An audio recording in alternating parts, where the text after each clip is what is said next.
Praise the Lord. கர்த்தருடைய பரிசுத்த நாமத்திற்கு மகிமை உண்டாவதாக. இது உங்கள் அற்புதத்தின் நேரம் தேவ பிள்ளைகளே. ஆகவே எங்களோடு கூட சேர்ந்து நீங்களும் உற்சாகமாக இந்த நாளின் ஆராதனையிலே கலந்து கொண்டு தேவனுடைய ஆசீர்வாதங்களை உங்கள் வாழ்க்கையிலே நீங்கள் பெற்றுக்கொள்ள வேண்டும் என்று சொல்லி நாங்கள் கர்த்தருக்குள்ளாக உங்களை உற்சாகப்படுத்துகிறோம். ஆகவே கர்த்தர் நல்லவராய் இருக்கிறார். 1 நாளாகவும் 16வது அதிகாரம் 34வது வசனத்திலே விதமாய் நாம் வாசிக்கிறோம். கர்த்தரை துதியுங்கள், அவர் நல்லவர், அவர் கிருபை என்றும் உள்ளது. ஹல்லேலூயா. கர்த்தர் நம்மோடு கூட இருக்கிறார். நம்முடைய தேவன் நல்லவர். நாம் கேட்கிறதற்கும் வேண்டிக் கொள்வதற்கும் அதிகமான காரியங்களை ஆண்டவர் உங்களுக்கு செய்ய அவர் வல்லவராயிருக்கிறார். ஆகவே ஆண்டவர் இதுவரைக்கும் உங்களுக்கு செய்த நன்மைகளை நீங்கள் எண்ணி ஆண்டவருக்கு நீங்கள் துதி பலிகளை நீங்கள் ஏறிடுங்கள். கர்த்தர் கண்டிப்பாக இந்த ஆராதனையிலே உங்களை ஆசீர்வதிக்க போகிறார். நம்ம எல்லாரும் சேர்ந்து எண்ணி எண்ணி துதி செய்வாய் என்னில் அடங்காத கிருபைகளுக்காய் என்ற பாடலை பாடி ஆண்டவருடைய நாமத்தை நாம் மகிமைப்படுத்த போகிறோம்.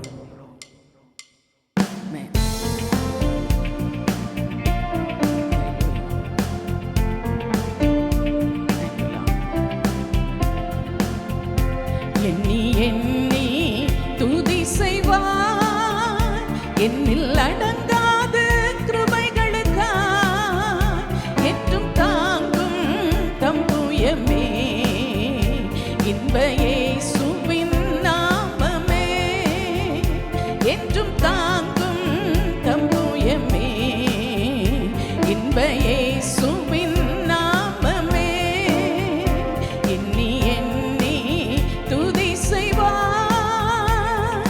யோர்தான் புரண்டு வரும்போது எண்ணற்ற பாருங்களோ, யோர்தான் புரண்டு வரும்போது எண்ணற்ற பாருங்களோ, எலியாவின் தேவன் எங்கே உந்தன் விசுவாச சோதனையில் எல்லாரும் சேர்ந்து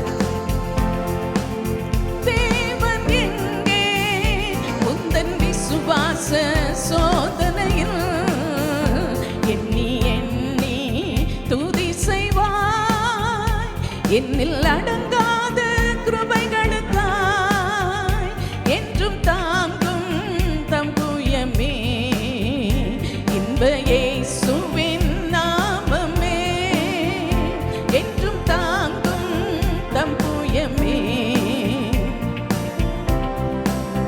நாமமே. உனக்கெதிராகவே உனக்கெதிராகவே ஆயுதம் வாய்க்காதே,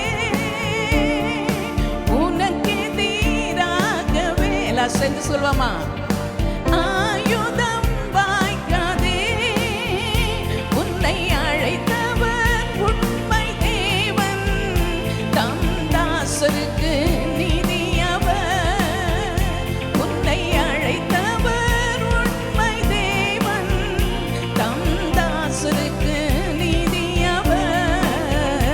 எண்ணி எண்ணி துதி செய்வாய் என்னில் அடங்காத கிருபைகளுக்காய் என்றும் தாங்கும் தம்புயமே இன்ப இயேசுவின் நாமமே என்றும் தாங்கும் தம்புயமே இன்ப இயேசுவின் நாமமே எண்ணி எண்ணி துதி செய்வாய்.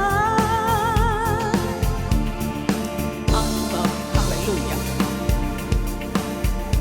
ஆத்துமாவே நன்றி சொல்லு முழு உள்ளத்தோடு கூட. நம்முடைய குற்றங்களை அவர் மன்னித்தார், நம்முடைய நோய்களை அவர் நீக்கினார். ஹல்லேலூயா. மன்னித்தாரே, நோய்களை நீக்கினாரே, குற்றங்களை மன்னித்தாரே,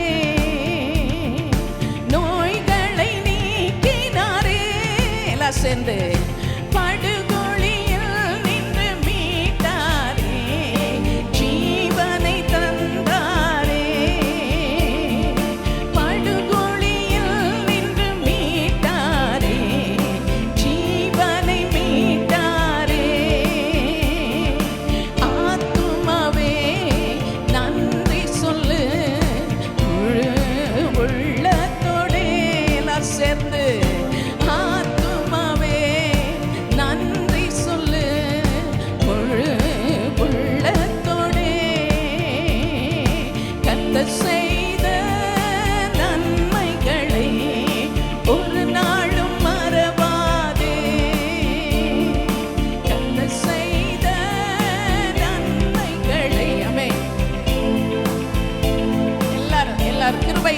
செய்கிறார்.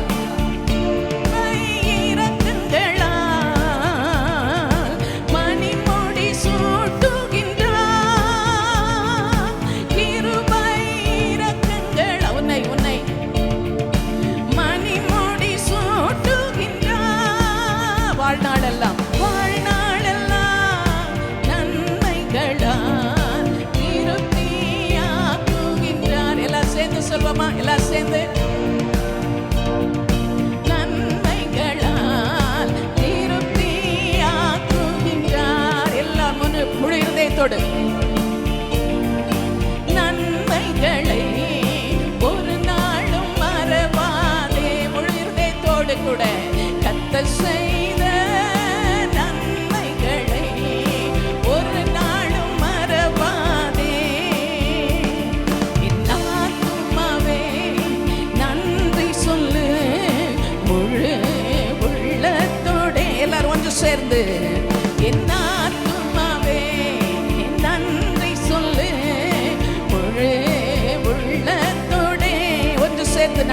ஒன்று சேர்ந்து நாம் துதிப்போம், சாத்தானை மீதிப்போம், தேசத்தை சுதந்தரிப்போம். எல்லாரும் சேர்ந்து ஹல்லேலூயா. சாத்தானை மீதிப்போம், தேசத்தை சுதந்தரிப்போம். நம் இயேசு நல்லவர், நம் இயேசு நல்லவர், ஒருபோதும் கைவிடார், ஒரு நாளும் விலகிடார். நம் இயேசு நல்லவர், ஒருபோதும் ஒரு நாளும் விலகிடார்.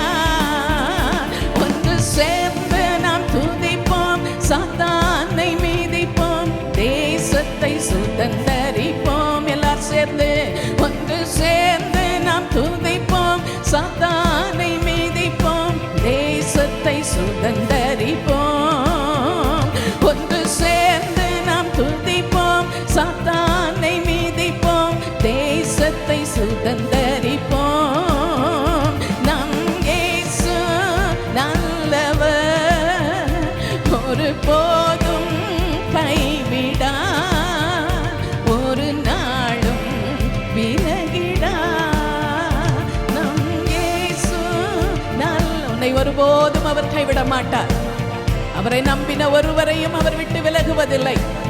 இந்த காலவேளையிலே நீ உணர்ந்து பாடுவாயானா தேவனுடைய வல்லமை உன்னை நிரப்பிக்கொண்டே இருக்கிறது. தேவ பிள்ளையே, இந்த காலவேளையிலே நம்முடைய இயேசு கிறிஸ்துவினுடைய வல்லமை உன்னை நிரப்புவதாக. ஹல்லேலூயா, ஹல்லேலூயா, ஹல்லேலூயா.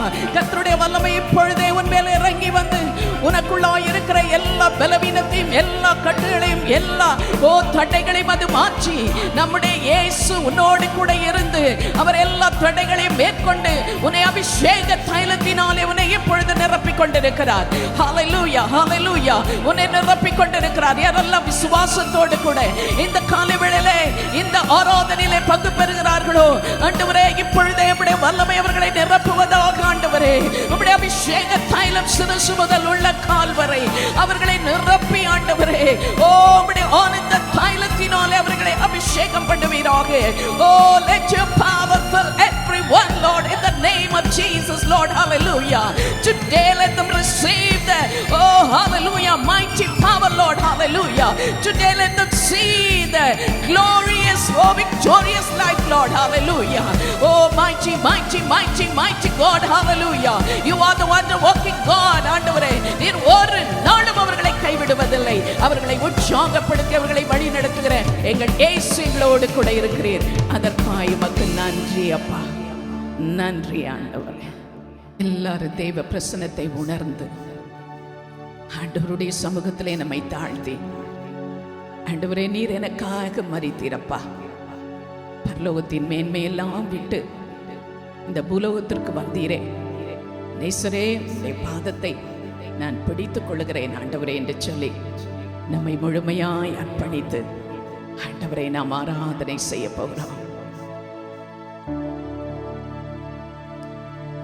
நேசரே உன் தீரு பாதம் அமர்ந்தே நிம்மதி நிம்மதியாய்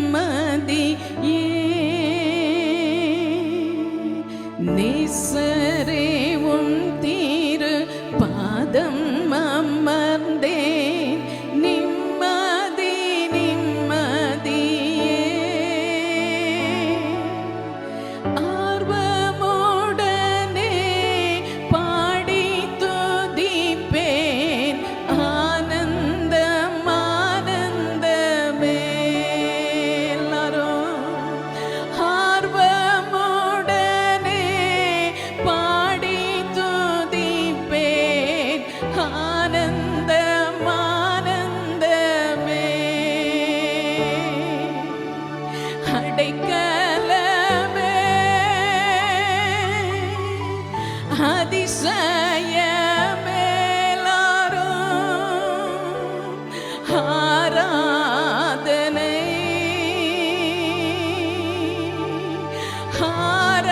ஆராதனை அல்லேலூயா அடைக்கலமே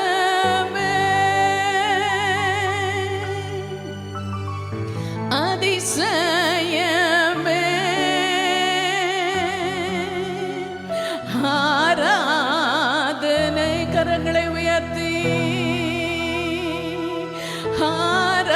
ஆராதனை பலியான செம்மறி பலியான செம்மறி உங்கள் எல்லாம் சுமந்து தீர்த்தவரே அவர் உனக்காக பலியான செம்மறி பாவங்கள் எல்லாம் சுமந்து தீர்த்தவரே எல்லாரும் பரிசுத்த ரத்தம் எனக்காக அல்லோ பாக்கியம் பாக்கியமே பரிசுத்த ரத்தம் எனக்காக அல்லோ பாக்கியம் பாக்கியமே கரங்களை உயர்த்தி பரிசுத்தரே படைத்தவரே ஆராதனை ஆராதனை கரங்களை உயர்த்தி பரிசுத்தரே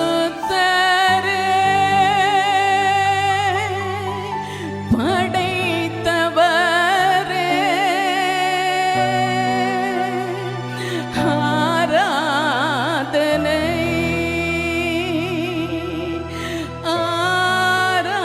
ஆராதனை எத்தனை இன்னல்கள்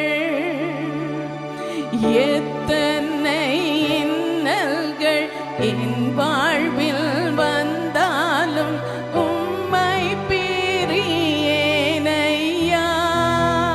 சேர்ந்து சொல்வோமா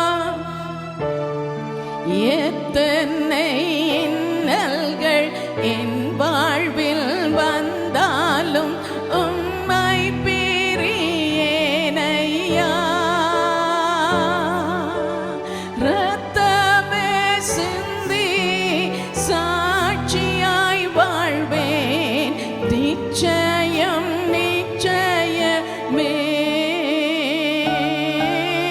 ரத்தமே சிந்தி சாட்சியாய் வாழ்வேன் நிச்சயம் நிச்சயமே கரங்களை உயர்த்தி ரட்சகரே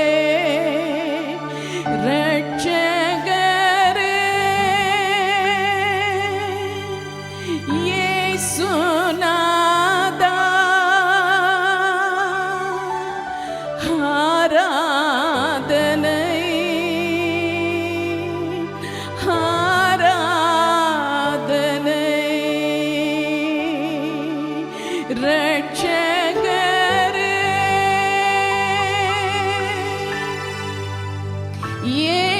இயேசுநாதா ஆராதனை ஆராதனை எல்லாரும் கரங்களை உயர்த்தி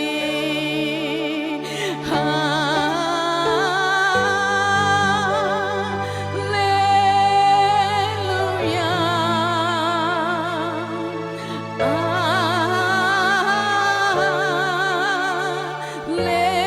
ஹல்லேலூயா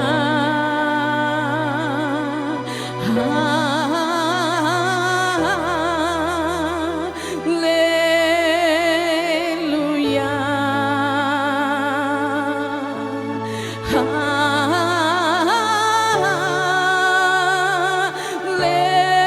ஹல்லேலூயா அவருடைய மாட்சிமை வல்லமையை நினைத்து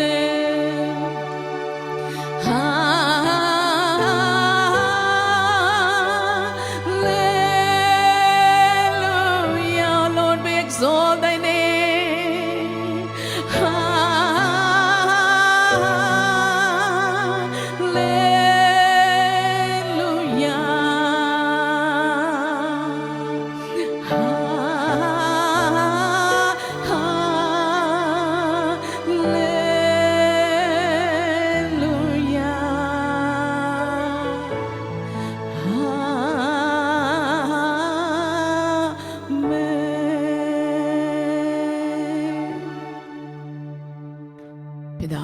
நன்றி செலுத்துகிறோம். உம்முடைய தெய்வீக பிரசன்னத்தை இந்த ஆராதனையிலே ஒவ்வொருவரும் உணர்ந்து கொள்ளட்டும் ஆண்டவரே. நீர் சர்வ வல்லமுள்ள தேவன். நீர் ஆபிரகாம், ஈசாக்கு, யாக்கோபுக்கு கொடுத்த வாக்கு தத்தங்களையும் நிச்சயமாய் உங்களுடைய வாழ்க்கையில செய்வேன் என்று சொல்லி எங்களுக்கு வாக்கு தத்தம் கொடுத்திருக்கிறீர் அப்பா. இந்த காலை ஆராதனையிலே யாரெல்லாம் பாரத்தோடு கூட வந்து பங்கு பெற்றார்களோ ஆண்டவரே, ஒவ்வொருவரையும் நீர் ஆசீர்வதிங்க. அவருடைய வாழ்க்கையில நிறைவான நன்மைகளினாலும் ஆண்டவரே பூரணமான ஆசீர்வாதங்களினாலும் நிரப்பும்படியாக நான் ஜெபிக்கிறேன் அப்பா. இந்த காலை வேளையிலே யாரெல்லாம் குழந்தை பாக்கியத்திற்காக உம்மை நோக்கி ஆண்டவரே ஜெபித்துக் கொண்டிருக்கிறார்களோ இயேசு கிறிஸ்துவின் நாமத்தினாலே ஆண்டவரே கர்த்தாவினுடைய கர்ப்பத்தின் வாசல்கள் திறக்கப்பட்டு ஆண்டவரே உம்முடைய நாமத்தினாலே அவர்களுக்கு அதிசயங்கள் நடைபெறும்படியாக நான் ஜெபிக்கிறேன் அப்பா. பலவீனத்தோடு கூட இருக்கிற மக்களுக்கு உம்முடைய பரிபூர்ண சுகத்தை நீர் கொடுப்பீராக.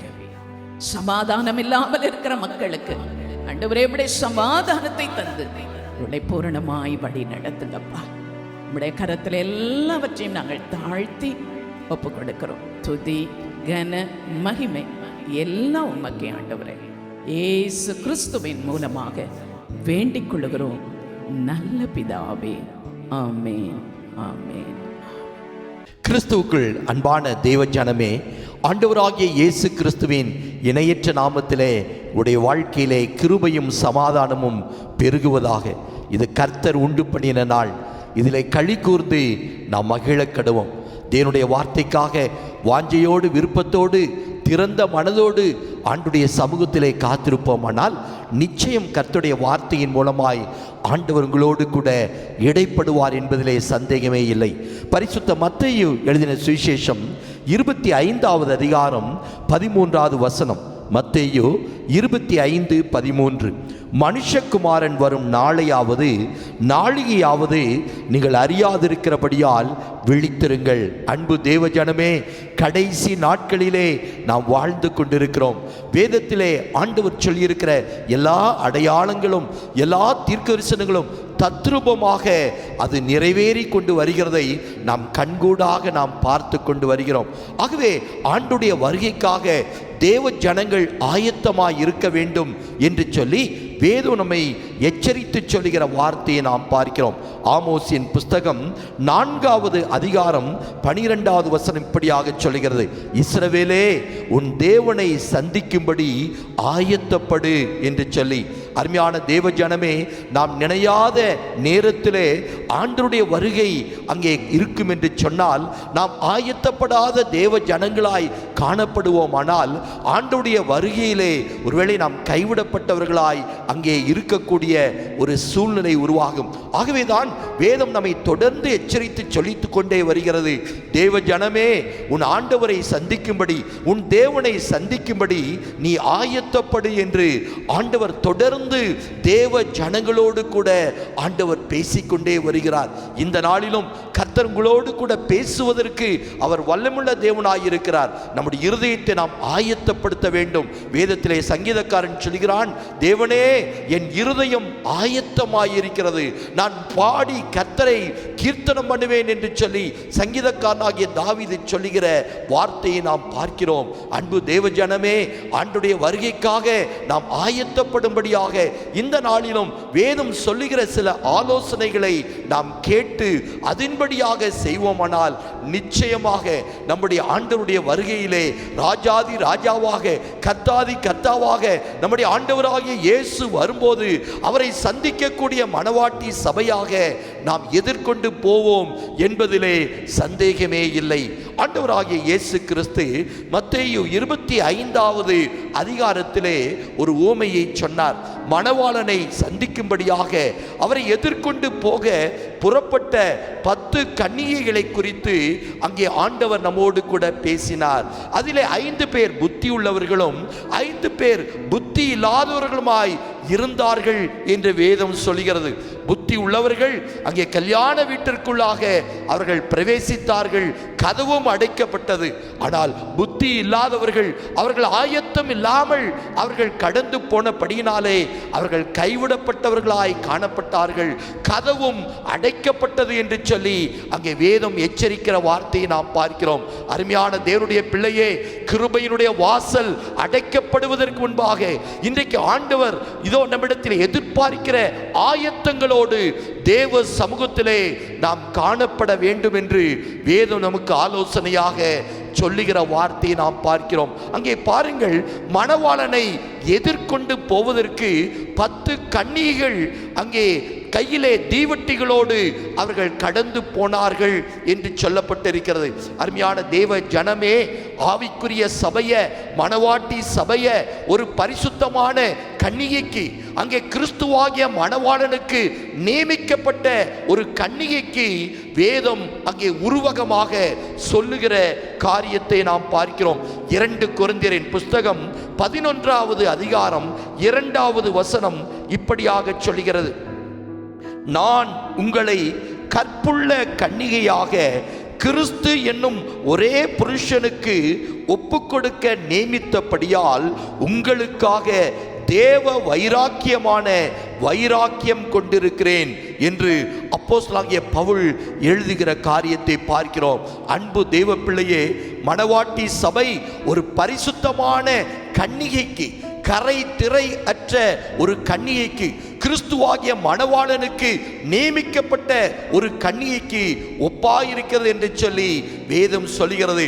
அருமையான தேவ ஜனமே, இதோ ஆத்தும மணவாளனாகிய ஆண்டவராகிய இயேசு கிறிஸ்துவை நாம் எதிர்கொள்வதற்கு முதலாவது நம்முடைய வாழ்க்கையிலே அங்கே கொண்டிருக்க வேண்டிய ஒரு ஆயத்தம் எது என்று கேட்டால், நம்முடைய ஆத்துமாவிலே கரை திரை அற்றவர்களாக கற்புள்ள கன்னிகைகளைப் போல மணவாளனை சந்திக்க ஆயத்தப்பட வேண்டும் என்று சொல்லி வேதம் சொல்லுகிறது. இந்த உலகம் ஒரு கரைப்படிந்த உலகம். இந்த உலகம் எப்படியாகிலும் தேவ ஜனங்களை கரைப்படுத்தி விட வேண்டும், அவர்களை தீட்டுப்படுத்தி விட வேண்டும், அவருடைய கற்பாகிய பரிசுத்தத்தை அவர்கள் இழக்கச் செய்ய வேண்டும் என்று சொல்லி உலகம், சாத்தான் கங்கணம் கட்டிக்கொண்டு தேவ ஜனங்களை பரிசுத்த குலைச்சலாக்கும்படி அவன் அங்கே முயற்சித்துக் கொண்டிருக்கிறான். அருமையான தேவனுடைய பிள்ளையே, உன்னுடைய பரிசுத்தமாகிய கற்பை நீ காத்துக்கொள்ள வேண்டும் என்று சொல்லி அங்கே வேதம் நம்மை எச்சரித்து சொல்லுகிற காரியத்தை நாம் பார்க்கிறோம். வேதத்திலே பாருங்கள்,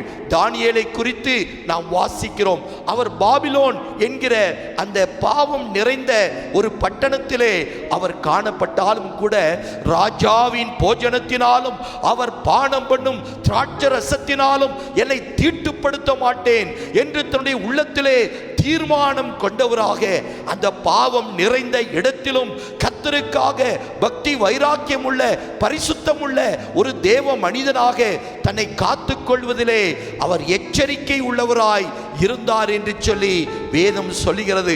அருமையான தேவனுடைய பிள்ளையே, என்னுடைய சூழ்நிலை இப்படி இருக்கிறது, என்னுடைய நான் வேலை செய்யக்கூடிய இடம் இப்படியாய் இருக்கிறது, என்னுடைய குடும்பம் இப்படிப்பட்ட குடும்பம் என்று சொல்லி இதோ நம்முடைய பாவமான வாழ்க்கைக்கு நாம் காரணங்களை சொல்லிக் கொண்டிருக்க கூடாது. ஆனால் ஆண்டவர் சொல்லுகிறார், எந்த சூழ்நிலையிலும் உன்னால் பரிசுத்தமாய் வாழ முடியும் என்று சொல்லி ஆவியானவர் நம்மோடு கூட எச்சரித்து பேசிக் கொண்டிருக்கிறார். அங்கே யோசேப்பின் வாழ்க்கையிலே பாருங்கள், அவர் என்ன செய்தார்? பாவத்திற்கு விலகி ஓடினார் என்று வேதம் சொல்லுகிறது. பாலியத்திற்குரிய இச்சைகளுக்கு நீ விலகி ஓட வேண்டும், உலகத்தால் கரைபடாதபடிக்கு தேவனுக்கு முன்பாக மாசற்ற பக்தி உள்ளவர்களாய் நாம் இருக்க வேண்டும். இதுதான் நம்முடைய வாழ்க்கையிலே மணவாளனாகிய இயேசுவை எதிர்கொள்ள வேண்டிய அங்கே முதலாவது ஆயத்தம் என்று சொல்லி நாம் பார்க்கிறோம். அருமையான தேவனுடைய பிள்ளையே, கடைசி நாட்களிலே நாம் வாழ்ந்து கொண்டிருக்கிறோம். இன்றைக்கு அநேகருடைய ஆத்துமா, அநேகருடைய இருதயம், அநேகருடைய சிந்தை கிறிஸ்துவுக்கு புறம்பாக, கிறிஸ்துவுக்கு விரோதமாக அங்கே என்ன செய்யப்படுகிறது? தவறான எண்ணங்கள் விதைக்கப்படுகிறது. தவறான எண்ணங்களை பிசாசு என்ன செய்கிறான் தெரியுமா?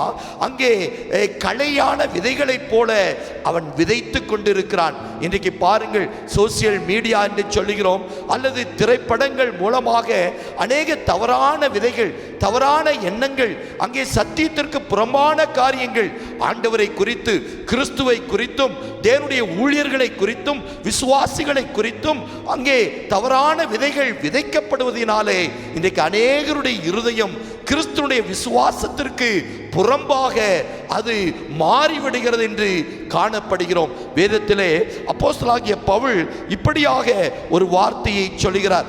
2 கொரிந்தியரின் புஸ்தகம் 11வது அதிகாரம் 2-3 வசனங்களை நான் உங்களுக்காக வாசிக்க விரும்புகிறேன். நான் உங்களை கற்புள்ள கன்னிகையாக கிறிஸ்து என்னும் ஒரே புருஷனுக்கு ஒப்புக்கொடுக்க நியமித்தபடியால் உங்களுக்காக தேவ வைராக்கியம் கொண்டிருக்கிறேன். 3வது வசனம் இப்படியாக சொல்கிறது, ஆகிலும் சர்ப்பமானது தன்னுடைய தந்திரத்தினாலே ஏவாளை வஞ்சித்தது போல உங்கள் மனதும் கிறிஸ்துவை பற்றிய உண்மை நின்று விலகும்படி கெடுக்கப்படுமோ என்று பயந்திருக்கிறேன். அருமையான தேவனுடைய பிள்ளையே, இதே காரியம்தான் இன்றைக்கு தத்ரூபமாக நடந்து கொண்டிருக்கிறது. இன்னைக்கு கிறிஸ்துவை பற்றிய அந்த காரியங்கள் இதோ நம்முடைய இருதயத்தை விட்டு அகலும்படியாக கெட்ட விதைகளை, களைகளை போன்ற விதைகளை, தவறான எண்ணங்களாகிய விதைகளை சத்துரு பலவிதத்திலே அவன் என்ன செய்கிறான்? விதைத்து கொண்டிருக்கிறான்.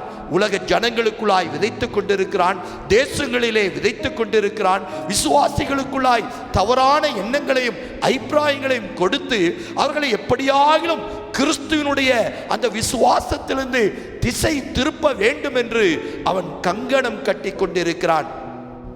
அதைத்தான் அங்கே அப்போஸ்தலனாகிய பவுல் இப்படி சொல்கிறார். எப்படி சர்ப்பமானது அந்த ஏதேன் தோட்டத்திலே ஏவாளை அங்கே ஆண்டவர் மேலே அங்கே சந்தேகப்பட வைத்து கிறிஸ்துவை பற்றி, ஆண்டவரை பற்றி உள்ள அந்த நம்பிக்கையிலிருந்து அங்கே திசை திருப்பும்படியாக அவன் சந்தேக விதைகளை அவன் விதைத்தானோ, அப்படியாக அருமையான தேவனுடைய பிள்ளையே, இன்றைக்கு தேவனுடைய பிள்ளையாகி உன்னுடைய வாழ்க்கையிலே, உன்னுடைய இருதயத்திலே தவறான எண்ணங்களை கொடுத்து, தவறான சந்தேகங்களை கொடுத்து கிறிஸ்துவை பற்றிய விசுவாசத்தினின்று திசை திருப்பும்படியாக அவன் கள்ள உபதேசங்களையும், கள்ள தீர்க்கதரிசனங்களையும், தவறான உபதேசங்களையும் கொடுத்து இன்றைக்கு அநேக தேவ பிள்ளைகளுடைய இருதயத்தை அவன் வஞ்சித்து கொண்டிருக்கிறான் என்று நாம் வேதத்தில் பார்க்கிறோம்.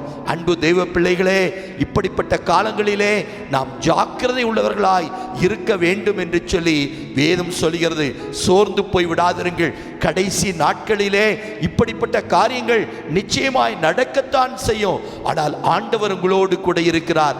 சேனைகளின் கர்த்தராகிய ஆண்டவர் நம்மோடு கூட இருப்பதினாலே எவ்வளவு அவமானங்கள் வந்தாலும், சாத்தான் எவ்வளவு தந்திரத்தோடு நம்மை திசை திருப்புவதற்கு அவன் முயற்சி செய்தாலும் அவனுடைய தந்திரங்கள் நமக்கு தெரியாதவைகள் அல்ல.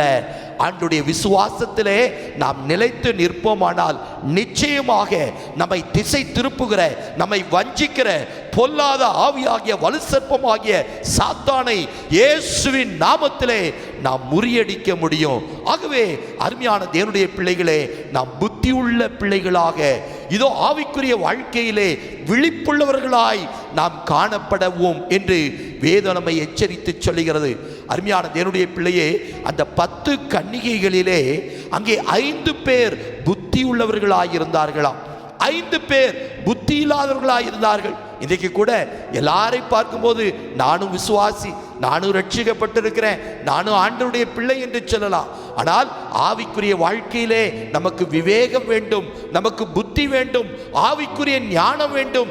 அப்போதுதான் நாம் ஆண்டவருடைய வருகையிலே அங்கே தேவனோடு கூட சேர்க்கப்படும்படியாக ஒரு வெற்றியுள்ள ஒரு கிறிஸ்தவ வாழ்க்கை நம்மாலே வாழ முடியும். இன்னைக்கு அறிவு, புத்தி, ஞானம் என்று சொல்வோமானால் அநேகர் நினைக்கிற ஒரு காரியம் என்ன தெரியுமா?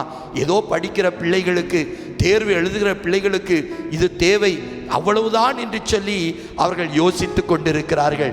அருமையான தேவனுடைய பிள்ளையே, ஆவிக்குரிய வாழ்க்கையிலே ஒரு வெற்றியுள்ள ஒரு விசுவாச வாழ்க்கை, விசுவாச ஓட்டத்தை நீ ஓட வேண்டுமானால் தேவனுடைய ஞானம், தேவனுடைய புத்தி உனக்கு இருக்க வேண்டும் என்று ஆண்டவரனோடு கூட பேசுகிறார். ஆகவேதான் இதோ வாரினாலும் கடிவாளத்தினாலும் வாய் கட்டப்பட்டால் ஒழிய உன் கிட்ட சேராத புத்தி இல்லாத குதிரையை போலவோ கோவேறு கழுதையை போலவோ நீ இருக்கக்கூடாது என்று சொல்லி ஆண்டவரோடு கூட பேசிக் கொண்டிருக்கிறார். அருமையான தேவனுடைய பிள்ளையே, அங்கே பாருங்கள், 5 பேர் புத்தி உள்ளவர்களும் 5 பேர் புத்தி இல்லாதவர்களுமாய் இருந்தால் என்று வேதம் சொல்லுது. சரி, இந்த புத்தி என்று சொன்னால் அதற்கு வேதம் கொடுக்கிற விளக்கம் என்ன என்று சொல்லி நாம் பார்ப்போம். யோபுவின் புஸ்தகம் 28வது அதிகாரம் 28வது வசனம், மனுஷனை நோக்கி, இதோ ஆண்டவருக்கு பயப்படுவதே ஞானம், பொல்லாப்பை விட்டு விலகுவதே புத்தி என்றார். எவ்வளவு ஒரு அருமையான ஒரு வார்த்தை பாருங்கள். ஆண்டவருக்கு பயப்படுகிற பயம் இன்றைக்கு நம்முடைய இருதயத்தில் இருக்குமானால் நிச்சயமாகவே ஆண்டவருக்காக ஒரு பரிசுத்தமான வாழ்க்கை வாழ்வதற்கு நம்மாலே முடியும் என்று நாம் பார்க்கிறோம். நம்முடைய கேள்வியெல்லாம், இதெல்லாம் பாவம் நிறைந்த உலகம், இதில் எப்படி நான் கரைபடாமல் நான் வாழ முடியும் என்று சொல்வதுதான் நம்முடைய கேள்வி.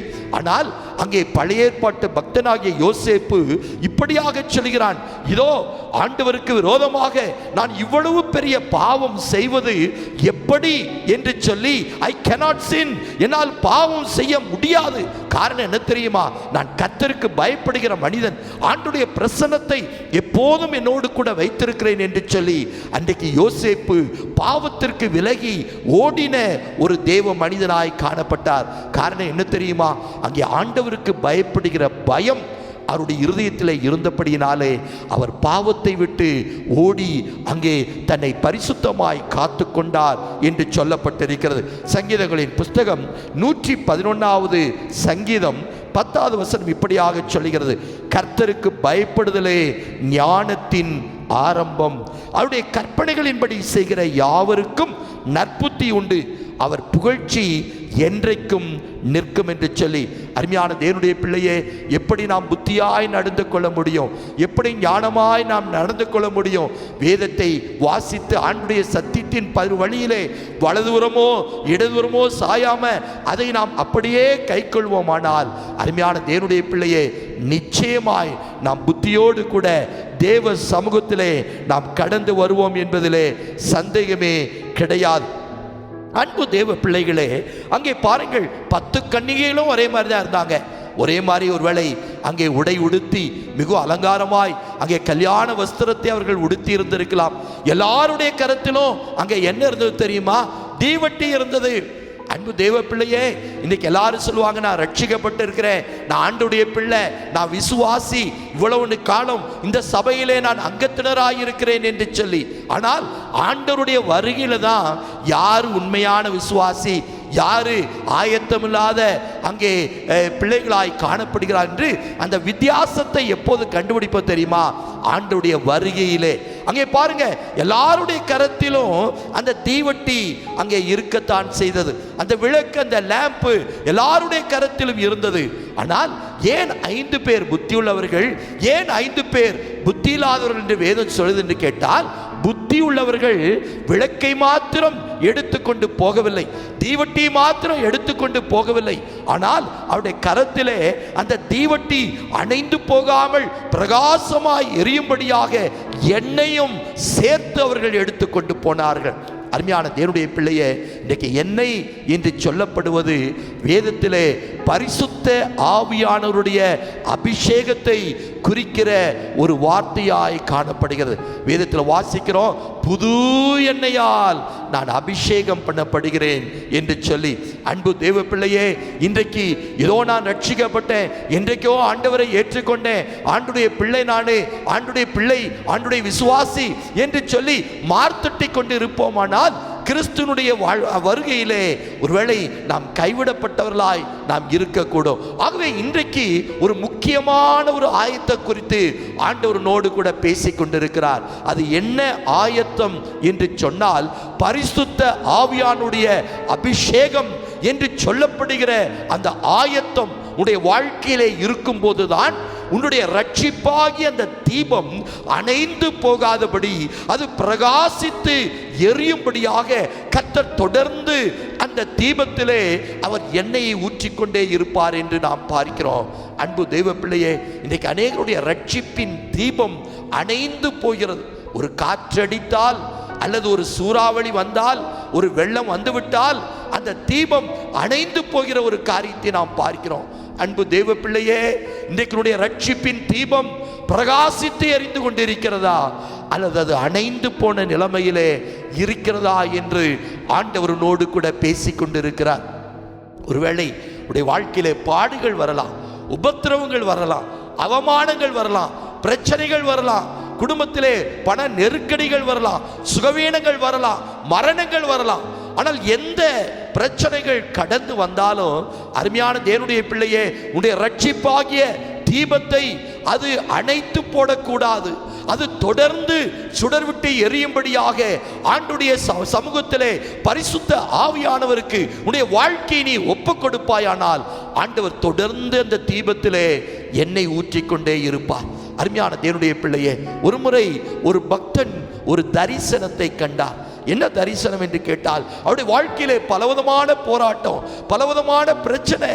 அங்கே அப்படிப்பட்ட பிரச்சனையிலே அவர் கடந்து போகிற நாட்களிலே ஒரு நாள் இரவிலே ஒரு தரிசனத்தை கண்டார். அந்த தரிசனத்திலே பாருங்கள், ஒரு பெரிய நெருப்பு அங்கே எரிந்து கொண்டே இருந்ததாம். இங்கே நெருப்பு அங்கே பிரகாசமாய் எரிந்து கொண்டிருந்தது. அதன் ஒரு பக்கத்திலே ஒரு கொடிய பிசாசு நின்று கொண்டிருக்கிறான். அந்த கொடிய பிசாசு என்ன செய்கிறான் தெரியுமா? அந்த அங்கே எரிந்து கொண்டிருக்கிற அந்த நெருப்பு, அந்த அக்கினி அணைந்து போகும்படியாக வெள்ளத்தை வாரி வாரி வாரி அந்த அக்கினியிலே அவன் ஊற்றிக்கொண்டே இருக்கிறான். அப்போது இந்த பக்தன் திகைப்போடு பார்த்து கொண்டிருக்கிறான். ஐயோ, இந்த அக்கினி அணைந்து போய்விடுமோ, இந்த பிசாசு பெருவெள்ளத்தை போல அங்கே வெள்ளத்தை வாரி வாரி இணைந்து அங்கே இறைத்து கொண்டிருக்கிறானே என்று சொல்லி அங்கே இந்த பக்தன் கவலையோடு பார்த்து கொண்டிருக்கிறான். ஆனால் ஒரு அதிசயம் அங்கே நடந்தது. அது என்ன அதிசயம் தெரியுமா?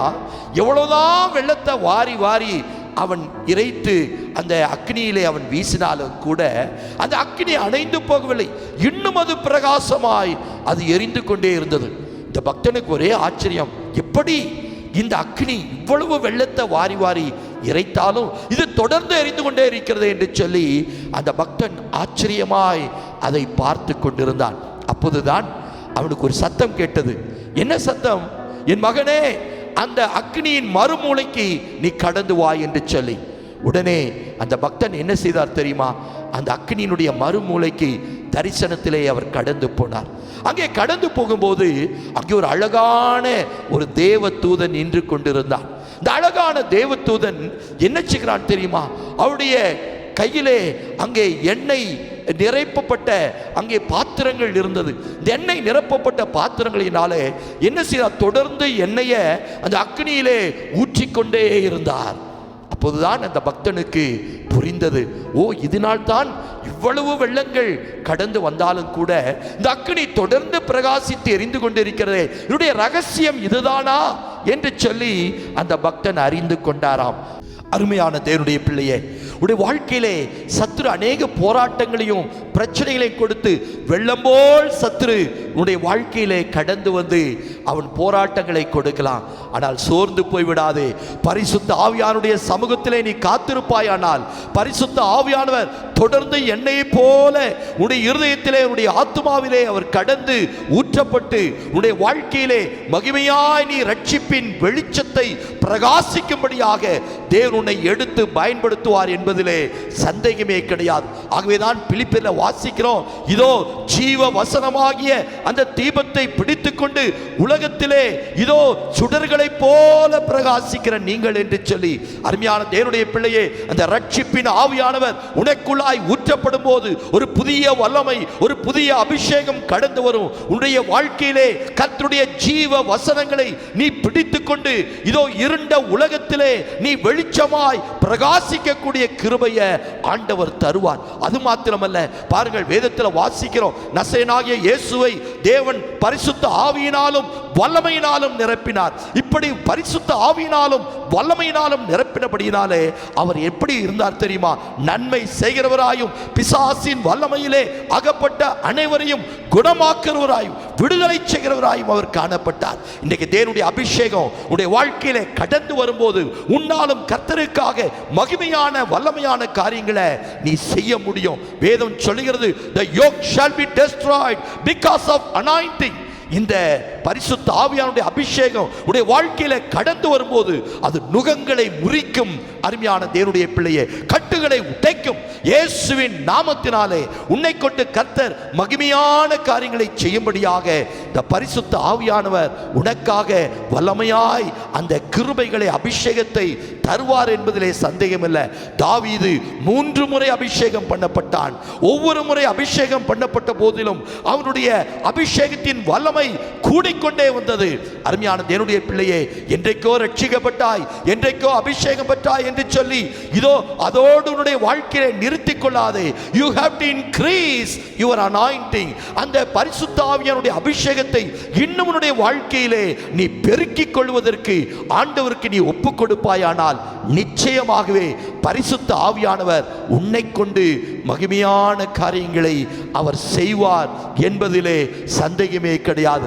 அன்பு தெய்வ பிள்ளையே, அங்கே புத்தி இல்லாதவர்கள், அவர்களுக்கு அந்த நடுராத்திரியிலே மணவாளன் வந்தபோது எல்லாரும் எழுந்து விளக்கை ஆயத்தப்படுத்தினார்கள், தீவட்டியை அங்கே கொளுத்தினார்கள். ஆனால் புத்தி இல்லாதவருடைய தீவட்டிகள் அணைந்து போய்விட்டது. காரணம் என்ன? அதிலே எண்ணெய் இல்லை. ஆகவே அவர்கள் கடன் கேட்கிறார்கள். புத்தி உள்ளவரிடத்திலே உங்களுடைய எண்ணெயிலே எங்களுக்கு கொஞ்சம் கொடுங்கள். ஆனால் அவர்கள் சொல்ல, இல்லை, நீங்கள் போய் விற்கிற இடத்துல வாங்கிக் கொள்ளுங்கள். அவர்கள் கடந்து போன போது மணவாளன் வந்துவிட்டார். ஆயத்தமாய் இருந்தவர்கள் அவரோடு கூட கல்யாண வீட்டிற்குள்ளாய் பிரவேசித்தார்கள். கதவும் அடைக்கப்பட்டது. அன்பு தேவ பிள்ளையே, கிருபையின் வாசல் அடைக்கப்படுவதற்கு முன்பாக நீ தேவனை எப்பொழுதும் சந்திப்பதற்கு நீ ஆயத்தத்தோடு இருக்கிற தேவனுடைய பிள்ளையாய் இருப்பாயானால் மணவாளனுடைய வருகையிலே நீ எதிர்கொண்டு நீ காணப்படுவாய் என்று ஆண்டுடைய வார்த்தை சொல்கிறது. புத்தி இல்லாதவர்கள் என்னை வாங்கி கொண்டு வந்து கதவை தட்டுகிறார்கள். ஆண்டவரே, ஆண்டவரே, எங்களுக்கு திறக்க வேண்டும். ஆனால் அங்கே ஒரு வார்த்தை சொல்லப்படும், depart from me, I know you not, உங்களை நான் அறியேன், நீங்கள் கடந்து போய் விடுங்கள் என்று சொல்லி. அன்பு தெய்வ பிள்ளை, எவ்வளவு வேதனைக்குரிய ஒரு காரியம். கிருபையின் வாசல் அடைக்கப்படுவதற்கு முன்பாக அருமை தேவ பிள்ளையே, நீ ஆயத்தப்படு. உன்னோடு உள்ளவர்களை ஆயத்தப்படுத்து, உன்னுடைய குடும்பத்தை ஆயத்தப்படுத்து, உன்னுடைய கணவன், உன்னுடைய மனைவி, உன்னுடைய பிள்ளைகள், உன்னுடைய சபை. அருமையான தேவனுடைய பிள்ளையே, உன்னோடு கூட இருக்கிறவர்களை கர்த்தருடைய வருகைக்காக நீங்கள் ஆயத்தப்படுத்த வேண்டும் என்று வேதம் சொல்லுகிறது. அன்பான தேவனுடைய பிள்ளையே, பரிசுத்தம் என்கிற ஆயத்தத்தை எடுத்துக்கொள்வோம். நற்புத்தி என்கிற ஆயத்தை நாம் எடுத்துக்கொள்வோம். அது மாத்திரமல்ல, கர்த்தருடைய அபிஷேகம் என்கிற ஆயத்தத்தை நீங்கள் எடுத்துக்கொள்ள வேண்டும் என்று வேதம் நமக்கு ஆலோசனையாக சொல்லுகிற வார்த்தைகளை நாம் பார்க்கிறோம். வேதம் சொல்லுது, கர்த்தராகிய இயேசுவை விசுவாசி, அப்பொழுது நீயும் உன் வீட்டாரும் ரட்சிக்கப்படுவீர்கள். அன்பு தேவ பிள்ளையே, இதோ ஆண்டவராகிய இயேசுவை நீ விசுவாசிக்கிறாய், உடைய குடும்பம் இன்னும் ரட்சிக்கப்படவில்லை, உடைய கணவன், மனைவி, பிள்ளைகள் இன்னும் ஆண்டவரை அறிந்து கொள்ளவில்லை. ஆகவே இன்னைக்கு ஆண்டவருடைய சமூகத்திலே நீ ஆண்டவரை உறுதியாய் பற்றி கொண்டு அவருடைய ரட்சிப்பிற்காக தேவ சமூகத்திலே நீங்கள் ஜெபிக்க வேண்டும். அப்போது ஆண்டவருடைய விசுவாசத்தை பார்த்து உங்களை மாத்திரமல்ல, உங்களோடு கூட உள்ள குடும்பத்தையும் உங்களை சார்ந்தவர்களையும் ஆண்டவர் ரட்சித்து தன்னுடைய வருகையிலே சேர்த்து கொள்வதற்கு அவர் ஆயத்தமுள்ள தேவனாய் இருக்கிறார். அருமையான தேவனுடைய பிள்ளையே, இன்னைக்கு ஆண்டவருடைய வருகைக்கு நாம் ஆயத்தப்படுவோமா? கிருபையின் வாசல் அடைக்கப்படுவதற்கு முன்பாக, அதற்கு பிறகு கதவை தட்டினாலும் அந்த கதவு நமக்கு திறக்கப்படாது. கைவிடப்பட்ட நிலைமையிலே நிர்பந்தம் உள்ளவர்களாய் காணப்படுவோம். இன்னைக்கு ஆண்டவர்களோடு கூட பேசி கொண்டிருக்கிறார். ஆண்டவருக்கு நம்முடைய உள்ளத்தை ஒப்புக் கொடுப்போமா? எல்லாரும் கண்களை மூடி நாம் ஜெபிப்போம். பரிசுத்த ஆவியானவர் உங்களோடு கூட பேசி கொண்டிருக்கிறார். இன்னைக்கு அநேக போராட்டங்கள், பிரச்சனைகள், ஐயா என்னுடைய தீபத்தை அணைத்து போடுவதற்கு சத்துரு எவ்வளவோ முயற்சிகளை செய்கிறான்னு நீங்க யோசித்து கொண்டிருக்காதீர்கள். கர்த்தருடைய ஆவியானவர் உங்களுக்கு உதவி செய்வார். அந்த தீபத்திலே தொடர்ந்து எண்ணெயை ஊற்றி கொண்டே இருப்பார். சில பேர் சொல்றீங்க, ஐயா என்னுடைய தீபம் மங்கி எரிகிறது, இன்னும் கொஞ்ச நேரத்தில் அது அணைந்து போகுமோ? இல்லை, ஆண்டவர் சொல்லுகிறார், அவர் நெறிந்த நாணலை முறிக்க மாட்டார், மங்கி எரிகிற திரியை அணைக்க மாட்டார். இன்றைக்கு விசுவாசம் ஒழிந்து போகாதபடி தொடர்ந்து கர்த்தர் தூண்டி விட்டு கொண்டே இருக்கிறார். எல்லாரும் கரங்களை தட்டி கர்த்தரை ஸ்தோத்திரம் பண்ணுங்க. எல்லாரும் வாய்களை திறந்து கர்த்தரை ஸ்தோத்திரம் பண்ணுங்க. இயேசுவின் நாமத்தினாலே ஒரு புதிய அபிஷேகம் இப்போது இறங்கி வருது. ஒரு புதிய வல்லமை இப்போது இறங்கி வருகிறது. கர்த்தருடைய ஆவியின் அபிஷேகம், கர்த்தருடைய முத்திரையாகிய அபிஷேகம் கர்த்தர் இந்த நாளிலே உங்கள் மேல் போடுகிறவராய் காணப்படுகிறார். எல்லாரும் கரங்களை தட்டி கர்த்தரை ஸ்தோத்திரம் பண்ணுவீர்களா? ஓ ரிகாரா பாபோ சந்தர பக்கரபா. ஆவியானவரே, நாங்கள் நன்றியோடு கூட உம்மை துதிக்கிறோம், ஸ்தோத்திரிக்கிறோம். இந்த நாளிலும் யாரெல்லாம் எங்களோடு கூட இணைந்து இந்த வார்த்தைகளை கேட்டுக்கொண்டிருக்கிறார்களோ கர்த்தருடைய அக்கினியின் அபிஷேகம் அவர்கள் மேல் இப்போது வல்லமையாய் இறங்கட்டும் என்று நான் ஜெபிக்கிறேன். உம்முடைய எண்ணெயாகிய அபிஷேகம் அவர்கள் மேல் இப்பொழுதே ஊற்றப்படுவதாக, எல்லா பின்மாற்றங்கள் மாற்றப்படுவதாக, கரை திரை அற்றவர்களாக அவர்களை சுட்டெரிக்கும்படியாக பரிசுத்த ஆவியானவருடைய அக்கினி அவர்களை தொடும்படியாக நாங்கள் ஜெபிக்கிறோம். இந்த நாளிலே ஆவியானவரே, நீர் செய்கிற காரியத்திற்காக ஸ்தோத்திரம். ஒரு பரிசுத்தமான மனவாட்டி சபையாக மாறனாதா வாரும் ஆண்டவரே என்று உம்மை எதிர்கொண்டு போகிற தெய்வ பிள்ளைகளாக எங்கள் ஒவ்வொருவரையும் நீர் மாற்றும்படியாய் ஜெபிக்கிறோம். அவர்கள் விரும்புகிற எதிர்பார்க்கிற ஒவ்வொரு அற்புதங்களையும் இந்த நாளிலே இயேசுவின் நாமத்திலே நீர் செய்யும்படியாக நாங்கள் ஜெபிக்கிறோம். Receive your miracle in Jesus name. உம்முடைய பாதத்தில் எல்லாவற்றையும் நாங்கள் ஒப்புக் கொடுக்கிறோம். ஆவியானவரே, பொறுப்படுத்திக் கொள்ளும். துதி கன மகிமை எடுத்துக்கொள்ளும். இயேசுவின் நல்ல நாமத்தில் வேண்டிக் கொள்கிறோம் நல்ல பிதாவே, ஆமேன். நாம் சேர்ந்து சொல்வோமா? என் ஆத்துமாவே கர்த்தரை ஸ்தோத்திரி, என் முழு உள்ளமே அவருடைய பரிசுத்த நாமத்தை ஸ்தோத்திரி. என் ஆத்துமாவே கர்த்தரை ஸ்தோத்திரி, அவர் செய்த சகலவாலை மறவாதேயும். ஆமேன். நம்முடைய கர்த்தராகிய இயேசு கிறிஸ்துவின் கிருபையும் பிதாவாகிய தேவனுடைய அன்பும் பரிசுத்த ஆவியானுடைய அந்யோன்ய ஐக்கியமும் சகவாசமும் பாதுகாவலும் வழி நடத்துதலும் ஆசீர்வாதங்களும் இன்றும் என்றும் சதா காலங்களிலும் தெய்வ மக்கள் அனைவரோடும் கூடிருந்து கர்த்தருடைய வருகை மட்டும் பாதுகாக்கப்படுவதாக. ஆமேன், ஆமேன். God bless you.